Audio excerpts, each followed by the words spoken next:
Bonjour à tous et bienvenue. Je suis aujourd'hui accompagné de Seyed Mohammad Marandi, professeur, commentateur politique et également conseiller de l'équipe de négociation nucléaire de l'Iran. Merci beaucoup d'être à nouveau sur le programme Marandi. Merci, Glenn. Nous voyons maintenant qu'Israël, de toute évidence, pousse pour une guerre avec l'Iran, tandis qu'il semble que les États-Unis préfèrent une solution diplomatique. Cependant, il est rapporté dans les nouvelles qu'un compromis étrange pourrait émerger, car Israël envisage une frappe limitée sur l'Iran, ce qui nécessiterait un soutien limité des États-Unis. Que pensez-vous de ces rapports? Et à quel point pensez-vous que nous sommes réellement proches d'une guerre maintenant?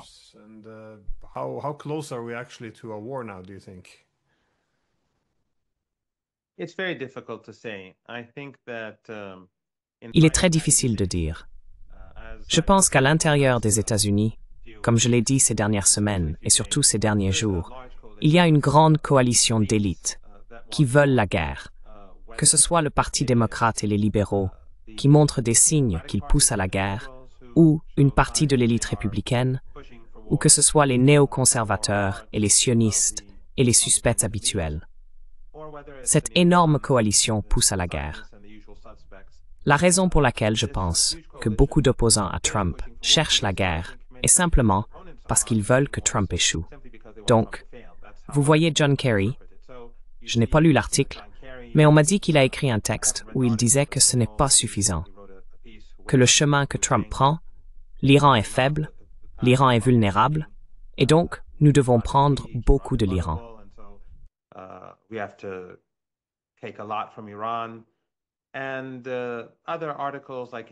Et d'autres articles, comme dans le New York Times et ailleurs, disent constamment que l'Iran n'a pas de défense aérienne, ce qui implique essentiellement que Trump devrait pouvoir menacer l'Iran facilement et obtenir ce qu'il veut.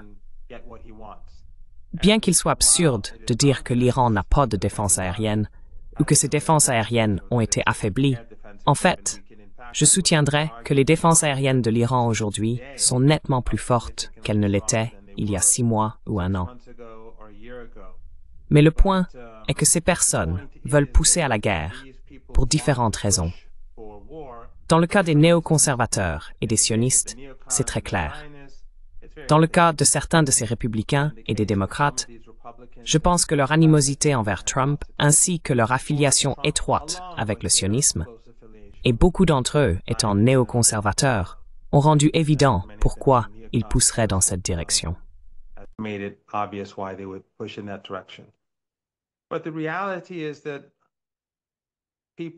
la réalité est que les personnes informées, les acteurs plus sensés, surtout, je suppose, au Pentagone, diraient qu'une guerre avec l'Iran conduirait à une défaite. Ce serait catastrophique pour le monde. Ce serait quelque chose de très dommageable pour l'Iran également. Mais ce serait une défaite pour les États-Unis. Et je pense que c'est essentiellement ce qui retient les choses. Et donc peut-être que ce que vous demandez a quelque chose à voir avec cela, et que c'est une sorte de compromis où le régime israélien effectue une frappe, les Américains les aident. Car sans les Américains, les Israéliens ne peuvent rien faire.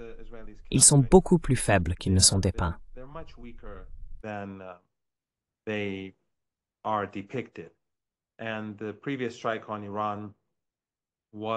la frappe précédente sur l'Iran a été menée avec le soutien des Américains, d'une manière telle que l'on pourrait dire que les Américains ont fait le gros du travail, que ce soit en défendant le régime contre les drones lors de la première contre-attaque iranienne, ou que ce soit le régime israélien qui mène ou tente de mener une frappe aérienne contre l'Iran. Les Américains ont fait le gros du travail. Mais une frappe limitée, je suppose, serait une sorte de compromis. Mais encore une fois, il se pourrait aussi que cela soit utilisé comme un outil pour obtenir des concessions de l'Iran à la table des négociations. Vous savez, le chien enragé là-bas, c'est que nous le retenons, ou qu'il y a une menace que le chien enragé attaque. Et Israël est bien sûr un chien enragé. Nous voyons à Gaza que c'est un chien enragé. Mais si tel est l'objectif, cela n'affectera pas la position de négociation iranienne. Une attaque israélienne ne causerait pas de dommages majeurs à l'Iran. Would not do any major damage to Iran. Any attack would do damage, but it's not. I mean, you Toute attaque causerait des dégâts.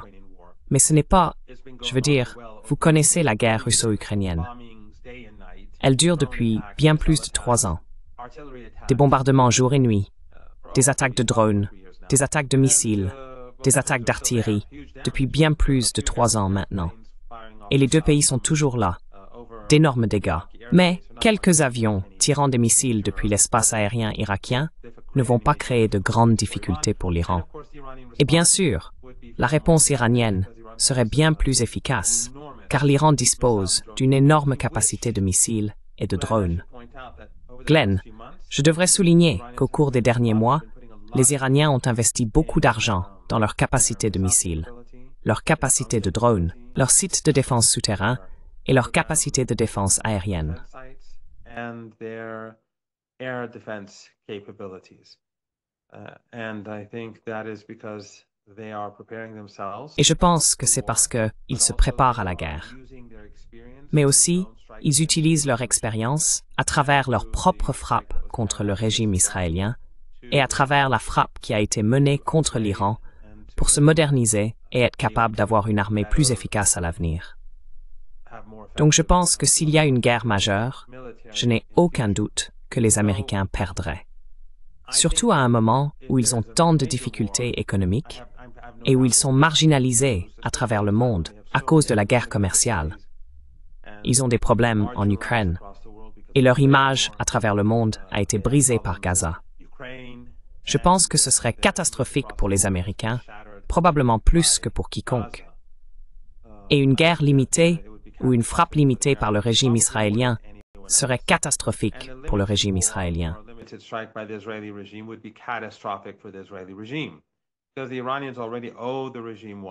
Parce que les Iraniens doivent déjà une faveur au régime. Ils saisiront certainement cette occasion pour frapper très fort. Cela ne sert pas les intérêts du régime israélien. La seule personne qui en bénéficie est Netanyahou, qui veut rester au pouvoir et a besoin de toutes ces guerres pour y parvenir.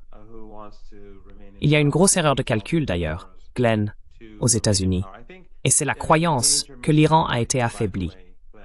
Les soi-disant proxys iraniens sont affaiblis, et l'Iran a été affaibli. C'est quelque chose avec lequel je suis toujours en désaccord. En guerre, tout le monde est affaibli. Dans la guerre Ukraine-Russie, la Russie a été affaiblie. Quand vous faites la guerre, des gens meurent, vous perdez de la main-d'œuvre, vous perdez de l'équipement. Vous êtes affaibli, mais tout est relatif.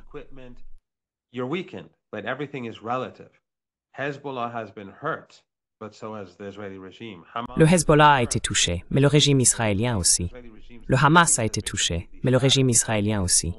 L'image du régime israélien a été complètement brisée, ce qui, je pense, est plus important que tout le reste.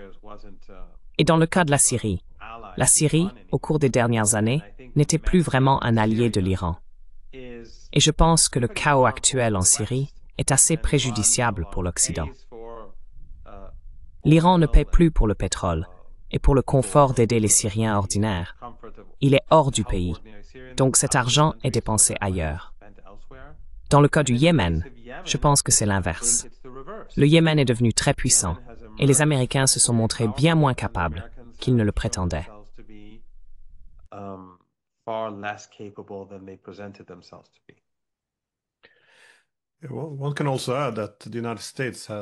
On peut également ajouter que les États-Unis ont lancé quelques jeux de guerre coûteux contre l'Iran, où le résultat a été assez dévastateur pour les Américains, car ils se sont retrouvés comme des canards assis pour les Iraniens. Je suppose qu'au Pentagone, ils sont moins optimistes que certains des faucons de guerre à Washington. Mais il semble y avoir cette hypothèse de domination par l'escalade, qu'ils peuvent bombarder un peu. Et ensuite, l'Iran sera dissuadé par crainte d'une guerre plus large, l'empêchant de riposter. Mais avec tout cela, si vous avez raison, ce ne sont que, je suppose, des tactiques de négociation pour avoir plus de cartes pour faire pression sur l'Iran afin d'obtenir de plus grandes concessions dans les négociations. to make greater concessions in any negotiations.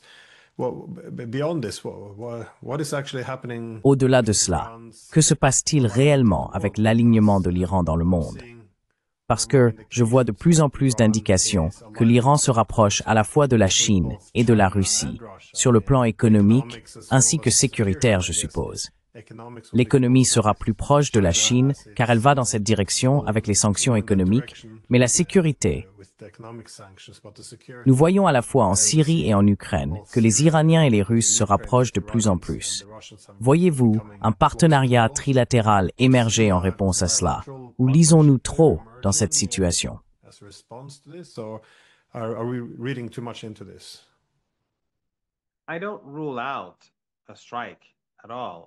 Je n'exclus pas du tout une frappe, qu'elle soit américaine ou une frappe de Netanyahou. Ce que je dis, c'est que c'est une possibilité. Il est certain que les menaces sont utilisées pour obtenir des concessions. Mais il est possible que ces menaces mènent à un conflit militaire. Et il est possible qu'elles n'y mènent pas. Les Iraniens se préparent au pire. Et ils savent que si les Américains frappent, ils doivent avoir. Et si les Israéliens frappent, ils devront avoir une réponse très crédible. Et comme vous le savez, je pense que vous y avez fait allusion, la région du Golfe Persique est très vulnérable.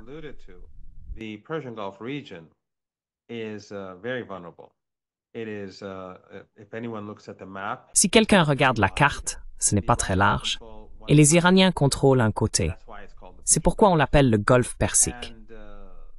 Et toutes les installations pétrolières et gazières que nous voyons, presque toutes, sont juste le long de la côte où se trouvent dans le Golfe Persique.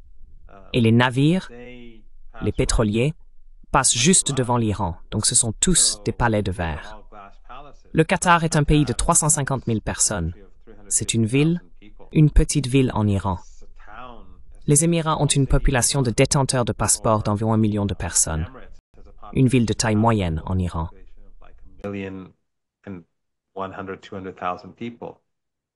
A mid-sized city in Iran. And of course, the whole Persian Gulf is just incapable. Et l'ensemble du Golfe Persique est tout simplement incapable de se défendre. Et comme ils ont des bases américaines dans toute la région, non seulement les soldats américains sont vulnérables, mais ces régimes le sont aussi. Tout conflit pourrait rapidement entraîner l'effondrement de tous ces régimes. Et bien sûr, supposons qu'il y ait du chaos dans le Golfe Persique, sans plus d'exportation de pétrole de là-bas. Alors, imaginez comment l'équilibre des pouvoirs entre l'Arabie saoudite et le Yémen changerait, et le rôle que les forces de mobilisation populaire en Irak pourraient avoir.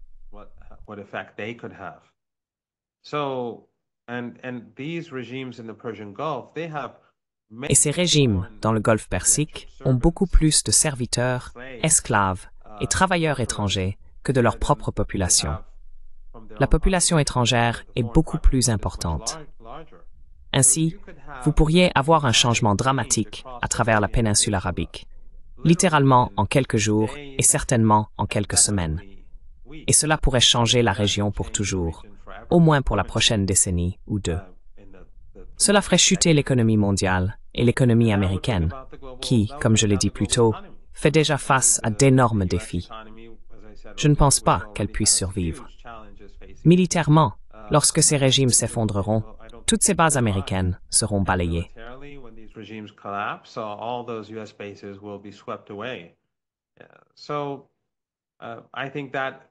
Je pense que c'est le genre de théorie folle que nous avions pendant la guerre froide entre l'Union soviétique et les États-Unis.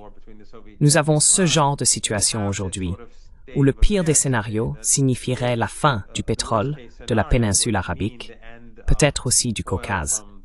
Et je pense que ce serait catastrophique pour l'Occident, en particulier pour les États-Unis. Donc ce que nous avons en ce moment, c'est que les États-Unis et les Iraniens négocient. Jusqu'à présent, les deux premières réunions semblent s'être bien déroulées. Mais je ne pense pas que nous devrions trop y lire. Je pense qu'il est tout à fait possible que cela soit une tactique utilisée par les États-Unis et qu'ils deviennent désagréables dans les jours à venir.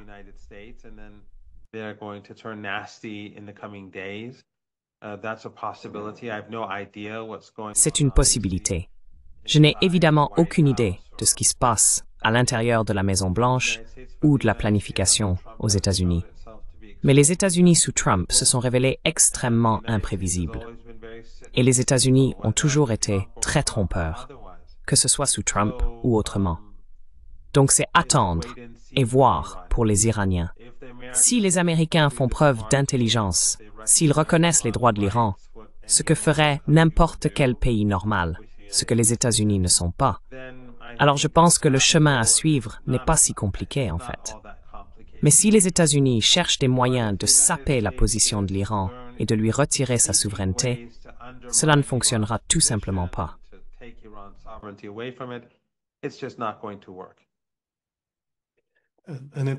Et en ce qui concerne la configuration des grandes puissances, voyez-vous l'Iran s'aligner plus étroitement avec la Chine et la Russie?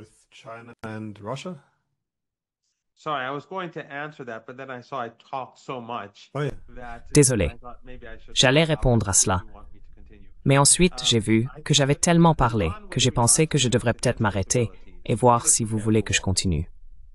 Je pense que l'Iran, en ce qui concerne les capacités de défense, est prêt pour la guerre. Il mènerait ses propres guerres. Il n'a pas besoin de soldats russes ou chinois ou de soldats de qui que ce soit. Et les alliés de l'Iran, dans toute la région, en particulier en Irak et au Yémen, comme nous le voyons, auront un rôle énorme à jouer s'il y a une guerre. Ils changeraient la carte très rapidement. L'Iran lui-même, par conséquent, serait plus que capable de lancer des missiles, d'abattre des avions et de déployer des centaines de milliers de drones. C'est un fait. Mais les relations de l'Iran avec des puissances comme la Russie et la Chine sont très importantes.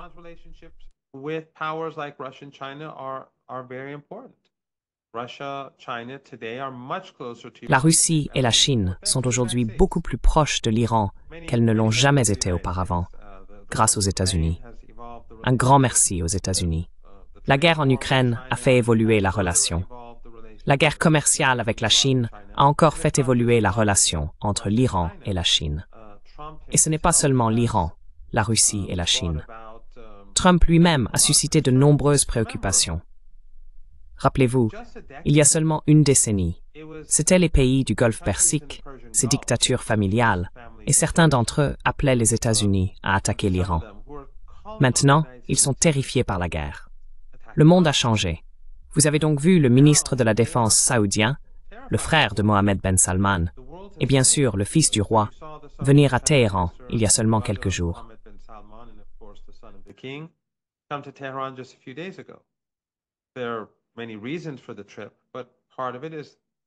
Il y a de nombreuses raisons pour ce voyage, mais en partie, c'est la peur que la guerre éclate et qu'elle, vous savez, balaie tous ces régimes. L'Iran ne veut pas de guerre, donc l'Iran souhaite de bonnes relations avec tous ses voisins. Mais le fait est que les pays de la région et du monde entier voient de plus en plus les États-Unis comme faibles, relativement parlant, incapables de déterminer le sort d'autres pays, incapables d'imposer leur volonté. Nous l'avons vu dans la guerre commerciale. Nous l'avons vu en Ukraine. Nous l'avons vu dans toutes ces guerres sans fin à travers la région. Mais aussi, ils voient Trump comme une force destructrice. Trump est très doué pour marginaliser les États-Unis. Son image est quelque chose de très nuisible pour les États-Unis.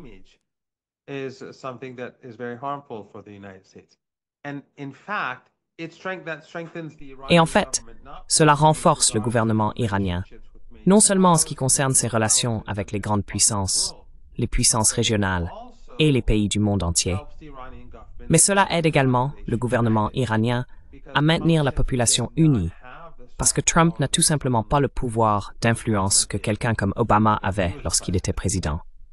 Obama était plus efficace dans l'hypocrisie et la stratégie de diviser pour régner. Il avait une capacité de pouvoir d'influence beaucoup plus grande, qui a progressivement diminué. Mais Trump n'a aucune capacité de pouvoir d'influence.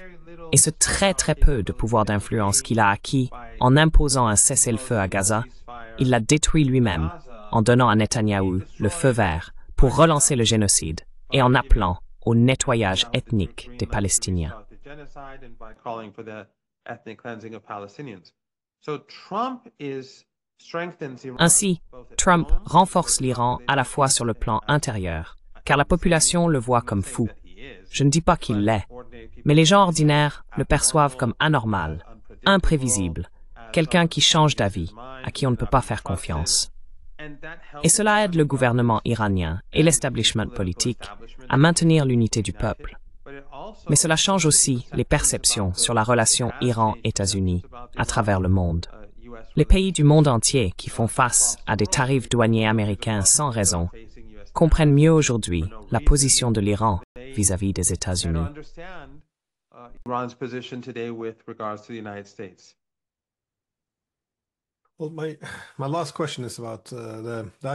Ma dernière question concerne la diplomatie actuelle. Car s'il existe cette alternative diplomatique que les États-Unis souhaitent poursuivre, à quoi ressemblerait réellement la diplomatie entre les États-Unis et l'Iran? Y a-t-il une perspective de discussion directe? Et je me demande ce qui pourrait réellement être accompli. Car il semble que les États-Unis ont posé des exigences très inacceptables à l'Iran.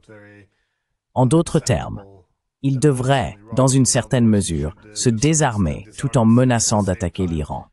Il y a donc des contradictions internes. Mais y a-t-il une possibilité de discussion directe ou est-ce trop difficile ou impossible pour les deux parties?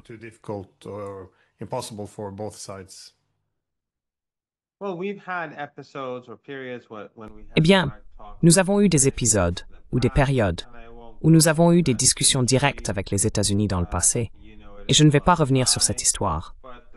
Vous la connaissez aussi bien que moi. Mais la dernière en date était le JCPOA, où nous avons eu des discussions directes approfondies. En général, les Iraniens ne veulent pas de discussions directes pour l'instant, car ils utilisent cela comme levier. Les Américains veulent des discussions directes. Les Iraniens disent non, nous aurons des discussions indirectes. C'est pour dire aux Américains que nous ne sommes pas très intéressés. Mais si vous vous comportez bien à la table des négociations lors des discussions indirectes, alors quelque part sur la route, cela pourrait changer.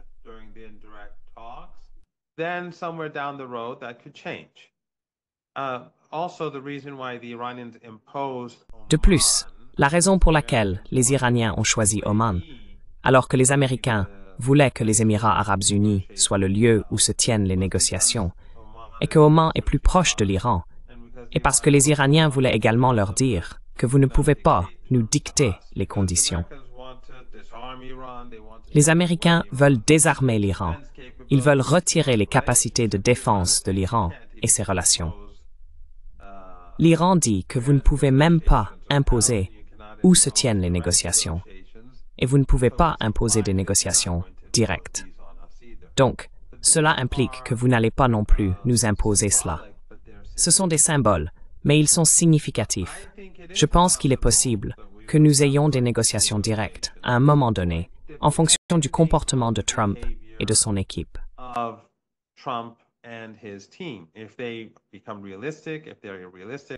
S'ils deviennent réalistes, s'ils sont réalistes, ils reconnaissent que les relations et les capacités de défense de l'Iran ne sont pas négociables. Et s'ils reconnaissent le fait que l'Iran ne renoncera pas à son droit souverain d'avoir un programme nucléaire pacifique dans le cadre du droit international, tout est possible. Mais quand il s'agit des États-Unis, l'évidence est souvent ce qui devient inatteignable. Tout comme en Ukraine, où il est évident que cette guerre devrait se terminer rapidement. Mais les Américains ne semblent pas pouvoir, ou du moins, Trump ne semble pas avoir le courage de prendre la bonne décision. La guerre commerciale s'est évidemment révélée être une erreur catastrophique, mais ils ne peuvent pas prendre la décision de rectifier cela.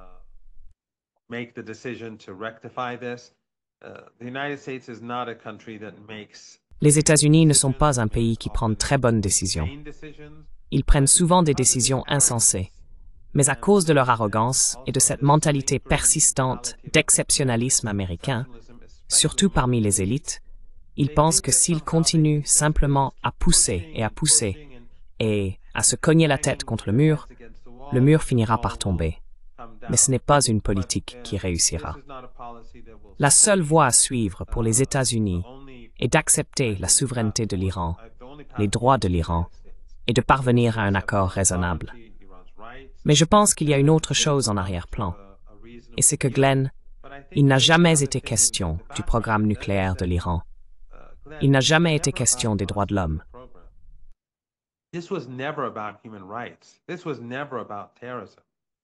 Cela n'a jamais été une question de terrorisme. Il s'est toujours agi du soutien de l'Iran au peuple palestinien. C'est pourquoi l'Iran a été antagonisé. C'est pourquoi les États-Unis ont soutenu Saddam Hussein contre l'Iran. C'est pourquoi les États-Unis sanctionnent l'Iran depuis des décennies. Même pendant le JCPOA, les États-Unis ont refusé de lever les sanctions qu'ils avaient promis de lever. L'antagonisme envers l'Iran se trouve ailleurs, et cet antagonisme est préjudiciable aux intérêts américains. Cela montre essentiellement, comme dans d'autres endroits, que le régime israélien est un fardeau pour les États-Unis. Mais en raison de l'énorme influence qu'ils ont à Washington, c'est quelque chose qui ne sera pas facilement reconnu.